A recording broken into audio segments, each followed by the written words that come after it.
LDM News, and we're here today to show you a nice book which I read for a couple of weeks to learn about your relationship.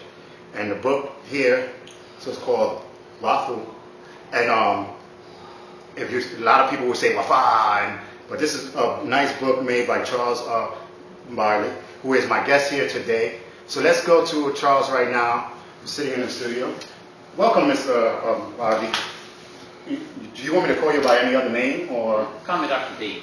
All right, well. Most folks call me Dr. B. So. All right, welcome Dr. B to my show here today. Dr. B is an MD. He made this book, again, it is called the WAFU. It's How to Out of This World Relationship. And how to have a relationship. Looking at the book, and I was reading a little bit about it, half of the people would say, what would you know about how to have a relationship? Well, Charles, a couple of things. One thing is that we frequently don't think about, but we're not really trained to have relationships. We kind of automatically learn to have them as we're growing up. But we don't really sit down and think about how the best way to have a relationship where we can be as effective as possible. And to me, life's about relationships. And relationships are about communicating. In other words, relating, being able to talk and communicate with someone else, especially in a partner, and that's what this book is about. And it's how you can best communicate with someone in a very effective way, which is something that we don't really get taught typically, but the lessons are in this book. And okay. Reading the book, I sit down and I wonder, how does a person come out and say, you know what, let me do a book like this? What made you want to have a book like this? Well, I have a background in psychiatry, and I have a background in doing therapy, marital therapy, family therapy, and also group therapy. And one of the things, myself and a previous partner, we used to work together. We got together, and we were trying to find ways that you could best communicate. What are the ways you can really, I guess, take the essentials for good communication?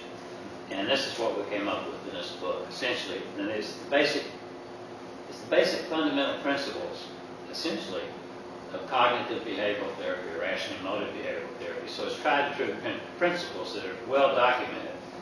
And there's lots of research that are done on this, that they're very effective for good communication. Now, there are many books out there on relationships and how-to books. What makes your book stand out? Well, I think because it's based on these fundamental principles, a lot of different books, they'll kind of take bits and pieces and turn things around and say, well, do this instead of this, do this instead of this. And this is a whole fundamental way. It's not intuitive. It's a different way of thinking about relationships and about communicating. It actually tells you how to use words, better words, that are more effective for communicating. You did say better words. I was reading yesterday. I'm going to go to page 50. I just want to make sure I get it and quote it correctly. Sure. You say here, others do not choose how to talk to yourself. You do. It's your choice. Yes, which Can you means... expand on that? Well, that's a good point. I'm glad you noticed that. We talk to ourselves a lot during the day. And the language we use to talk to ourselves is just as important as the language we're using to talk to someone else. Now, if you're using words that are more effective to talk to yourself, you get better results. And a good example is we get rid of words like should, must, have to, and need to. They're called imperatives and prescriptives. We use informatives instead. So in other words, if we're talking, I say it's my opinion, this is my preference, I think this is best. Rather than saying, no, this is true, this is the only way it is, it must be this way, you should believe this, right? We're talking about our opinions. And it's a much easier way to communicate. We don't have to get in a polarized argument. If you think about some of the things that have been going on in their political system recently, you realize that people get stuck and they get trapped in some position. Well, this way your position is your opinion. And it's easy to get trapped in you should do it this way, and you're saying, no, you should do it this way, another way, right? So I'm saying it's my opinion, you're saying it's your opinion. It's much easier for us to talk about it. And the same thing happens in an intimate relationship. It frees you up to have better communication. Now, on relationships, we have different age groups. Yes. Is this book best for a certain age, or is it overall? Well, I'd say it's an adult book, to put it that way, right? But when you're teaching kids, the difference in this book is teaching you the words you use and your behaviors are all choices, right? Not shoulds and musts and need to. They don't require any thinking. This requires thinking. What's the information? How do I make a decision? How do I best communicate? It's all a choice that I have. And you say, well, kids they're supposed to mind the rules and all this. I say, well, I understand. And since I'm the one making the rules for these kids, I'll let them know it's still best for them to learn to think about what their choices are. However, I'm going to be the one that's handing down essentially the penalties and the consequences. That's true. So I'm going to suggest help them think things through, right? To learn to think things through. So it's a little bit different in that regard. So rather than you must, it's a choice.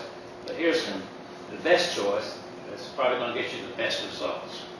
Okay. And the book was written by you and also Rebecca Lane. Yes. Tell me a little bit about Rebecca Lane. Well, she's a young lady who's a very good writer, and she's very skilled. And one of the things when an older person writes a book, right, you think, well, it kind of gets its age put into, I guess, the discourse in the book. And so I wanted somebody who had very good writing skills and somebody who's knowledgeable about relationships to help with the book. And she really made a tremendous impact, I think, on the readability of this book, for sure. She made a big basically had the old with the new and combined it together. It was a good teamwork, I'd say. Okay. Good teamwork. There was another quote on page 92, I think. Yeah, 92. Let me get to that. And the title alone, in the first sentence, says, "Can you see the importance of self-perspective, flexibility, and self-responsibility?" Yes.